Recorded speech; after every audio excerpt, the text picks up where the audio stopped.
Sequatchie must be playing pretty good. They are. And Cannon wore out Grundy. Ain't no easy ones. I think Grundy something must have happened after you guys put it to Grundy because they really went downhill quick. He had a bunch get hurt. And welcome to this edition of the Coach Derwin Wright Sports Show. Join me, Coach Derwin Wright, and Coach, the one we don't like, a show after a loss. Yeah, it's just we learn a lot about our football team. We learn a lot about what we're doing, things we need to work on, things we need to get better at. We didn't give them our A game. We had some mental mistakes. Coaching wise, I made a mistake early. I should have punted the ball down there to start the game. But it just did not have our best night, and they played well, and not taking nothing away from them. They had some well-designed plays against what we do. Well, we'll take a look at that game, plus we'll look ahead to this week's homecoming activities right after this. For more than a century, Union Bank has been serving the people of Fentress County.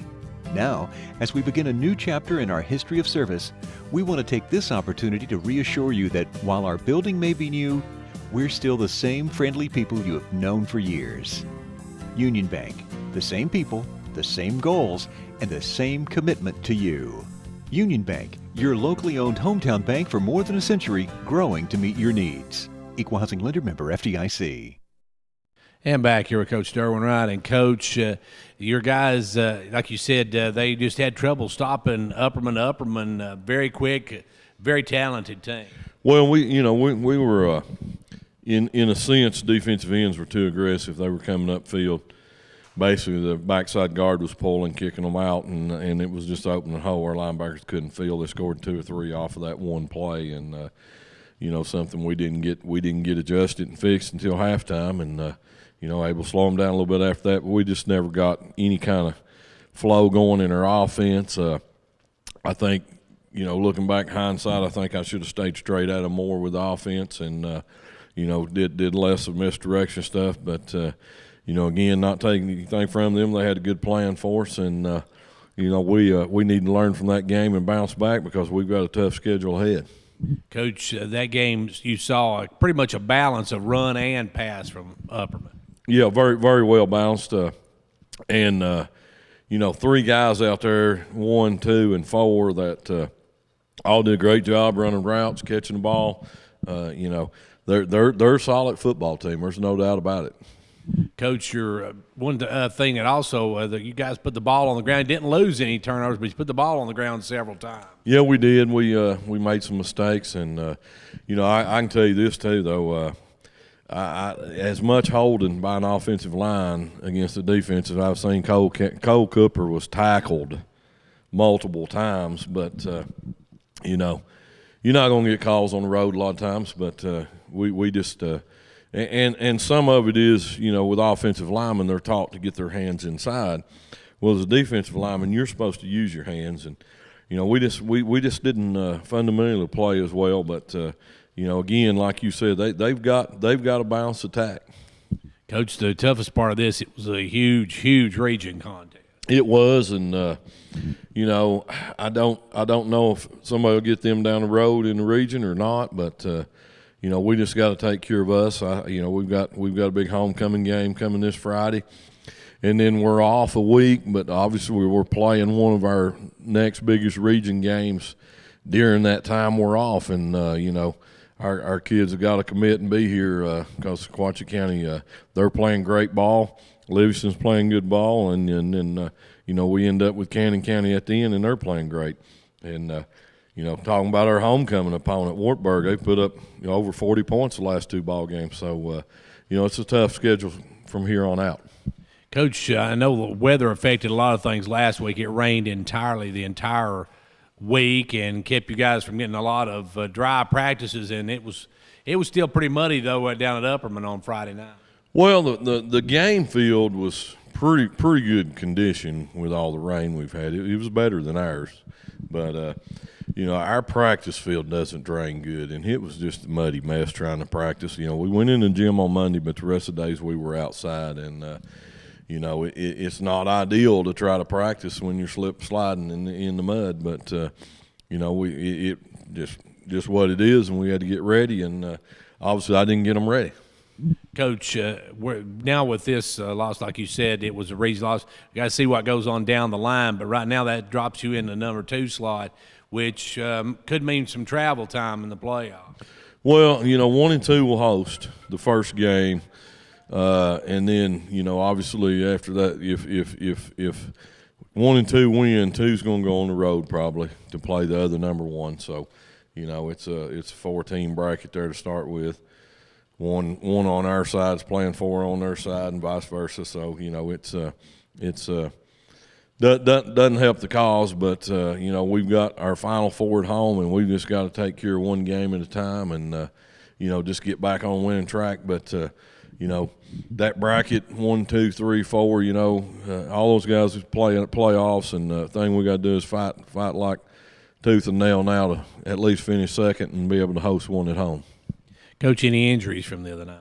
No, we're injury free, thank the Lord, and we've got some guys that are sore, obviously, and bruises and stuff. But that's just to be expected in a hard hitting football game. But we got a good dose of just not playing the way we're capable of. We looked at the film on Sunday with the kids, and said, guys, these are things that we know we can't do to win, and they saw it. They saw it on film, so I was pleased with the atmosphere and the feeling that I had coming out of there that they're going to go back to work and we're going to get these things corrected. And, Coach, maybe this will leave a bad taste in their mouth that will get them ready for the rest of the season. Yeah, and you don't want to lose a game. I mean, every coach wants to win them all, and every kid wants to win them all. But sometimes you get in a game and they did a better job. I mean, had a better game plan. Their kids executed better. I think their coach over there called a lot better offensive game than I did, and it happens. I'm going to learn from it. Our guys are going to learn from it, and like you said, sometimes a little humility and saying we're up here, and then all of a sudden realize, okay, we're pretty good, but going from good to great is one of the hardest things to accomplish that there is, because when you get good, you start thinking, okay, I'm pretty good, and next thing you know, you get lax. You're either going up, getting better, or you're getting worse. There's no staying. So I think going from that good level to great level, is a hard step. When we play these teams like Upperman and Red Bank and those type teams, we've got to be great, and we saw that, and I think we can learn from it. Well, the Dragons have a chance to get back on the winning track on Friday night. They'll host Wartburg, a team that's coming in on a win streak. We'll take a look at that when we come back. For more than a century, Union Bank has been serving the people of Fentress County. Now, as we begin a new chapter in our history of service, we want to take this opportunity to reassure you that while our building may be new, we're still the same friendly people you have known for years. Union Bank, the same people, the same goals, and the same commitment to you. Union Bank, your locally owned hometown bank for more than a century, growing to meet your needs. Equal Housing Lender, member FDIC. Back here on the Coach Derwin Wright Sports Show. And, Coach, I mentioned before the break, Wartburg's coming in. They're on a 3-game win streak. They've been putting up a lot of points. They have, and they've got a quarterback that is a really good runner. Throw the ball, multiple routes, multiple combinations. It's going to be a test. It's going to be a test their secondary, and it's going to be a test up front because, like I said, number 22 is their quarterback, and he's a thrower, runner, and he's a multiple threat type kid, good football player. Coach, what do you got to do to move it against them? Well, to me, we got to go back to basics of what we do, and we got to get our line lower. We got to get our technique right, our head on the right side or left side, depending on what they're doing. There's different types of defenses. There's defenses that sit back and read. There's defenses that try to penetrate and get upfield. And, I just didn't think we did a good job of that Friday night. And we just got to go back to basics of getting those blocks and knowing what we're doing and, just get back to running our offense and executing. And, of course, defensively, you got to be able to get those safeties and cornerbacks got to stop that pass attack. We do. We got to stop that pass attack. We got to get our dogs covering the flats, not let them just dump us 5 and 10 yards down the field. Not give up the deep ball. And, up front, though, the guys up front have got to take it in, on themselves and say, listen, when we read pass and we get a pass drop, we've got to get some pressure on the quarterback, because you can't let a guy sit back there, 6, 7, 8 seconds, and they're going to pick you alive. You've got to get that kid worried about what's in front of him, and you got to get some, pressure on the quarterback. Coach, give us some numbers from Wartburg to watch for. Well, number 22, number 5, they have multiple guys that catch the ball for them. Number 4 will come out from a slot position a lot and motion across. They isolate him a lot too in a one-on-one situation off of a quad set, which is a different set than we've seen. But the big thing, is we've got to understand that this quarterback, he's a gunslinger. I mean, he's one of these guys that he's scrambling. You think he's not even looking downfield, and boom, he's going to raise up and hit somebody. He's on his way down, falling, and he makes a pass to a receiver. He's just a good heads up quarterback. Coach, it's homecoming week, and a lot of coaches don't like, a lot do like homecoming. Your thoughts on homecoming and how it's going to affect your team? Well, it's going to affect us how we let it. To me, guys, and I say this every year, the number one thing going with homecoming is that a lot of former players, a lot of former cheerleaders, band members, people that have played are coming back. It's homecoming. We have a parade. We have all that. It's big for our kids in high school, but the number one thing going on homecoming is 7 o'clock game here against Wartburg, and that's the big thing we got to prepare for. Coach, you tell about the team's maturity after a loss, how well they bounce back. This could be a big game to bounce back on. Well, the thing, adversity. Anytime you face adversity, how you respond, to me, is your character. Coach once said, losing builds character. No, that's not right. Losing will show you a player's character, a community's character, a coach's character. You see the worst out when you're losing. Well, we've not been losing. We've been winning, and we lost a game. We lost a game against a pretty good football team.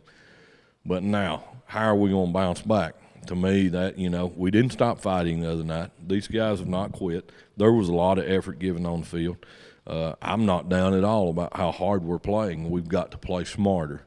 So, to me, what's going to show our character is whether we dig in and we say, okay, we've lost one, let's learn from it, and let's bounce back, and let's get back rolling. Coach, you mentioned getting back rolling. It would be good to get back on the winning side and get some momentum headed into those big region games toward the end. Oh yeah, we've got the homecoming game, which is a huge game. We're gonna have great crowd, and then you're sitting there, Sequatchie, who's rolling. One of their only losses is South Pittsburgh, and they're always a powerhouse. So in a very close game, and then Cannon County, they're on about a 4-game winning streak, and we've got Wartburg, like I said, who's coming in on a winning streak, playing pretty good football. And then we go Sequatchie, Livingston, and Cannon. So there's no easy games. But, one good thing is we're going to have that 12th man in the stands and we're at home. Coach, you mentioned that these last 4 games are at home. It's got to be good to be getting off the road. Absolutely. I'm tired of the rides and just planning travel and meals and what time are we leaving. And, it's just got to make sure you got everything, and it's good to get off the road. Coach, it's homecoming. We shouldn't have to say any more, but we do want a big crowd. We do, absolutely, always. And, we've got a good football team. We've got some great kids playing and, young men. And, I'm proud of what they've done up to this point. We all were disappointed Friday night. I was disappointed myself. But, what do? You get up the next morning and you look at it and you say, okay, how do we get better? And I seen that out of them, and I think I'll see that out of them in practice this week. Well, Coach, I want to thank you for joining us, and best of luck on Friday as you host Wartburg. Thank you, Gary. That's going to do it for this edition of the Coach Derwin Wright Sports Show. Be sure to turn out Friday night. It's Homecoming 2018 as York takes on Wartburg. Should be a good one. Till then, see you at the game.